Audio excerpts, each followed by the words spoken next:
हम सभी के जीवन के लिए मित्रता बड़ी महत्वपूर्ण है। हम सभी अपने जीवन में अपने अपने मित्र चुनते हैं। मित्र वो होता है जिसके साथ रहने में, जिसके साथ समय बिताने में आनंद मिले। किंतु क्या मित्रता का अर्थ केवल इतना ही है? मित्रता होनी चाहिए जल और दूध की भांति।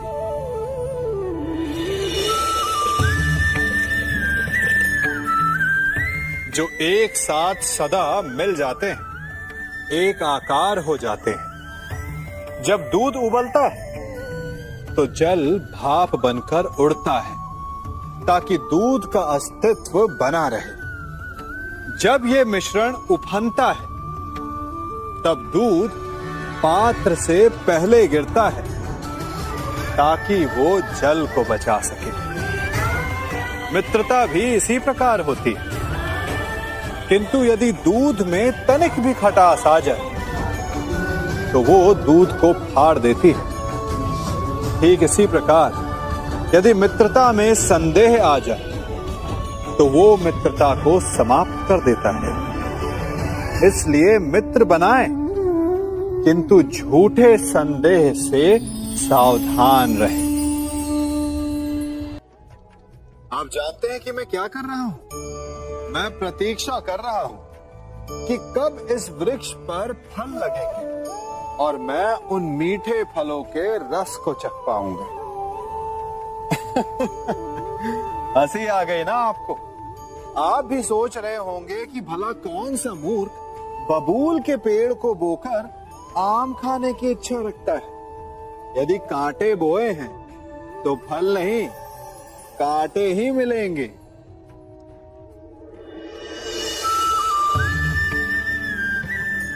देखा, रक्त बह गया।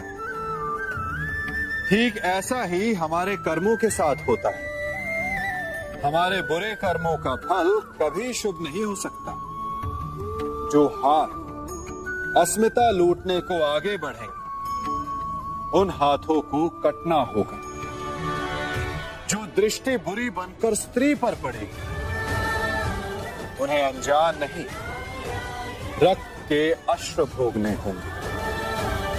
जिसने अपने जीवन में छल किया उसे अपने ही छल के भार तले दब कर मिट जाना होगा।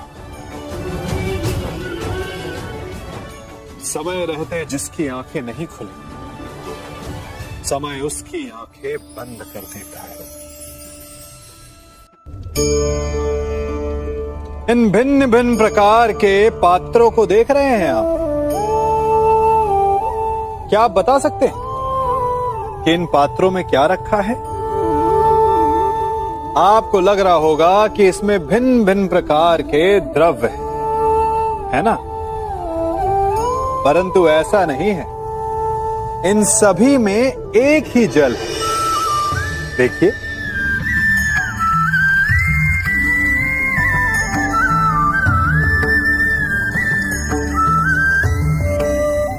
परंतु ये भिन्न भिन्न लगते हैं क्योंकि जिसमें ये जल रखा है उसके रंग को परिभाषित करता है।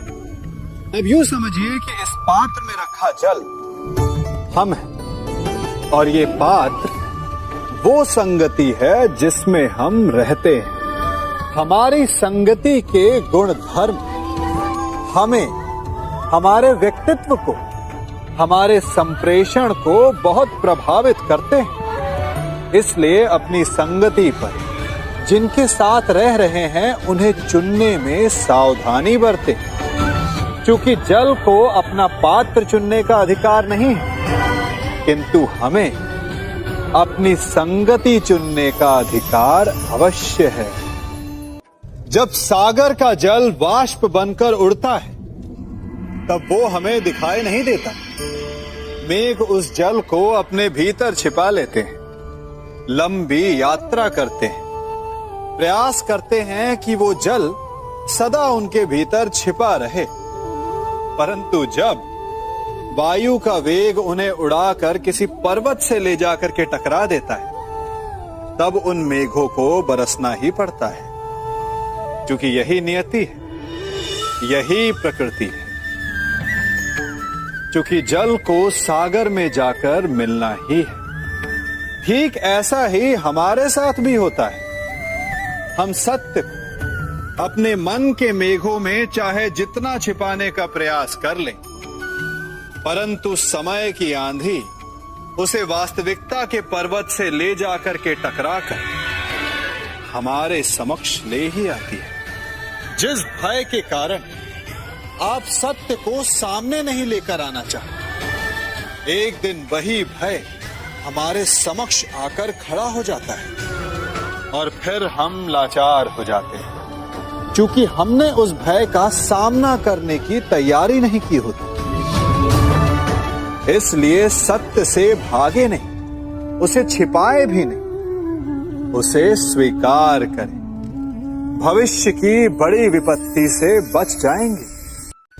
वृक्ष से टूटकर गिरे पत्ते को तो आप सभी ने देखा होगा। वो कुछ ही देर में मुरझा जाता है, पीला पड़ जाता है, सूख जाता है। वायु का वेग उसे उड़ाकर कहीं और ले जाता है, पैरों तले पिसता है, वर्षा के जल में गलता है।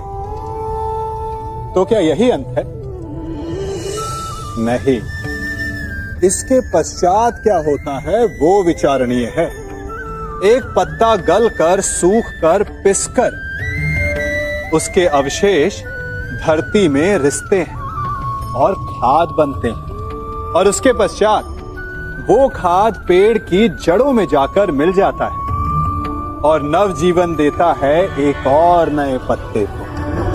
अर्थात कहीं भी, कभी भी, कुछ भी ना अयोग्य होता है, ना बेकार होता है। इसलिए कुछ नष्ट हो जाने की चिंता करे बिना उसे आप समाज के हित में लगा दीजिए।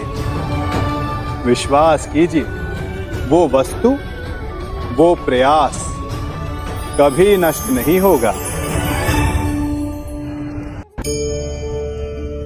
कंकड़ों से बचने के लिए हम पदवेश पहनते हैं, भिन्न प्रकार के जूते पहनते हैं, और अच्छे जूते पहनकर कांटों के मार्ग पर चलना सरल हो जाता है। परंतु जब ये कंकड़, जब ये कांटे हमारे जूतों में होते हैं तो सरल मार्ग पर चलना भी कठिन हो जाता है। ठीक इसी प्रकार ये कंकड़, ये कांटे हमारे मन में होते हैं। ये कंकड़, ये कांटे होते हैं हमारा अतीत, जिसके भय के कारण हम उसे वर्तमान में स्वीकारना नहीं चाहते। कदाचित इसीलिए हमारे अतीत को भूत कहा गया है, क्योंकि एक भूत की भांति हमारा अतीत हमारा पीछा नहीं छोड़ता। इसलिए अपने अतीत के भयावह घटनाओं से भागे नहीं, उसे स्वीकारें। विश्वास कीजिए, आपका जीवन सरल हो जाएगा। कभी किसी पक्षी को घोंसले की नींव बनाते देखा है? अथक परिश्रम करके तिनका तिनका बिटोर कर वो पक्षी अपना घोंसला बनाता है, अपनी संतान के लिए एक सुरक्षित घर बनाता है। और फिर कहीं से तीव्र आंधी आती है, भारी वर्षा होती है, और उसका घोंसला तिनका तिनका करके बिखर जाता है। फिर वो पक्षी क्या करता है? वो रोता नहीं, ना ही विलाप करता है। वो बिना विलंब करे फिर से अपना घोंसला बनाना प्रारंभ कर देता है और सफलता पाता है। फिर हम क्यों छोटी छोटी असफलता से भयभीत होकर परिश्रम करना छोड़ देते? एक बात सदा स्मरण रखिएगा, हर वृक्ष कुल्हाड़ी की एक मार से नीचे नहीं गिरता, हर चट्टान घन के एक प्रहार से नहीं टूटती। सफलता पाने के लिए अनावरत परिश्रम करना ही मात्र एक मार्ग है। स्वीकारण, सत्य का स्वीकारण मनुष्य के लिए बहुत ही महत्वपूर्ण है। जब तक मनुष्य सत्य को स्वीकार नहीं करता, उसे असत्य से लड़ने की शक्ति प्राप्त नहीं होती। जब आप भोजन करते हैं तो क्या होता है?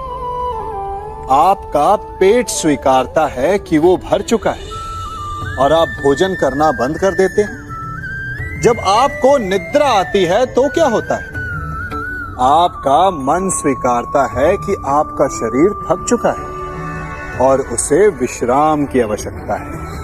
उसी प्रकार जब आपको किसी व्यसन को रोकना हो तो आपको स्वीकारना पड़ता है कि बहुत हो चुका है, चाहे वो लालच हो या मदिरा पान।